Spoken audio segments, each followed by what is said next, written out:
चीन के तोते WHO यानी विश्व स्वास्थ्य संगठन को एक बार फिर से भारत के सामने झुकना पड़ा है। WHO ने HCQ के ट्रायल पर आंशिक रोक लगाने के बाद वुहान वायरस के इलाज में इस दवा के इस्तेमाल और ट्रायल को फिर से शुरू करने का निर्देश दिया है। WHO ने बुधवार को ट्वीट करते हुए HCQ के ट्रायल को दोबारा शुरू करने की जानकारी दी।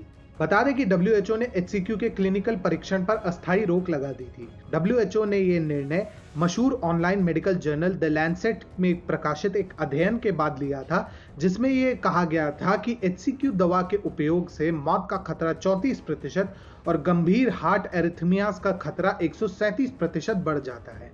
अब इस शोध के प्रकाशित होने के बाद इस जर्नल की विश्वसनीयता पर भी सवाल उठने लगे हैं।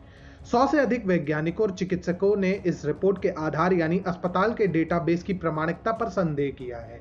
इस संदेह के पैदा होते ही अब WHO ने दोबारा से HCQ का क्लिनिकल ट्रायल शुरू करने का निर्देश दिया है। WHO के ट्विटर हैंडल से ट्वीट करते हुए डॉक्टर टेड्रोस ने कहा, उपलब्ध मृत्यु दर आंकड़ों के आधार पर समिति के सदस्यों ने सिफारिश की है कि परीक्षण प्रोटोकॉल को संशोधित करने का कोई कारण नहीं है, इसलिए हाइड्रोक्सी क्लोरोक्विन ट्रायल को फिर से शुरू किया जा सकता है। संगठन ने कहा कि कार्यकारी समूह इस पर बारीकी से नजर रखेगा।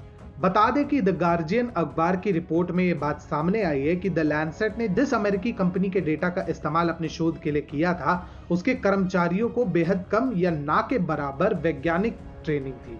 इसके साथ साथ ये भी खुलासा हुआ है कि इस कंपनी के कुछ कर्मचारी साइंस फिक्शन राइटर और अडल्ट कंटेंट मॉडल राइटर हैं।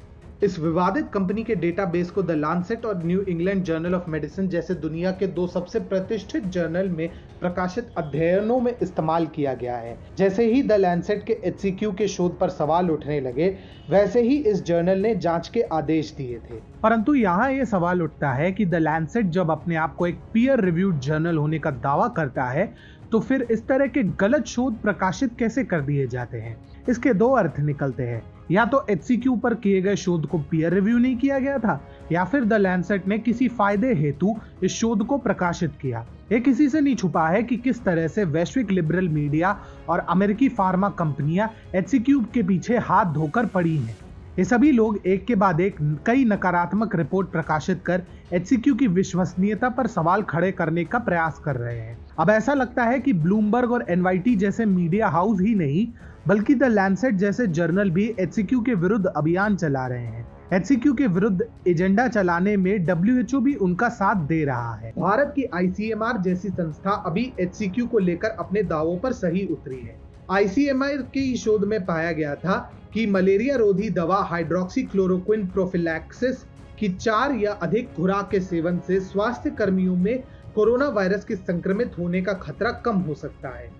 ICMR के Indian journal of medical research में ऑनलाइन प्रकाशित मामलों को नियंत्रण करने वाले अध्ययन में पाए गए नतीजों के मुताबिक HCQ के 6 या अधिक रोग निरोधी खुराकों पर 80% स्वास्थ्य देखभाल कर्मी वुहान वायरस से संक्रमित नहीं पाए गए थे। इससे एक बार फिर WHO की लापरवाही की पोल खुल गई।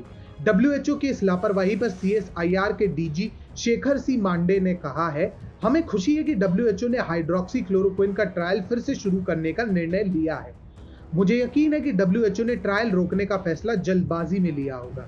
ये बिना सोचे समझे लिया गया फैसला था। उन्हें अस्थायी तौर पर ट्रायल सस्पेंड करने से पहले अपने आप आंकड़ों का विश्लेषण करना चाहिए था। अगर हम HCQ के खिलाफ चलाए गए प्रोपेगेंडा को देखें तो WHO, द लैंसेट, मीडिया और फार्मा कंपनियों की सिर्फ पोल ही नहीं खुली है, बल्कि इस क्षेत्र में भारत के बढ़ते वर्चस्व का नमूना भी देखने को मिला है।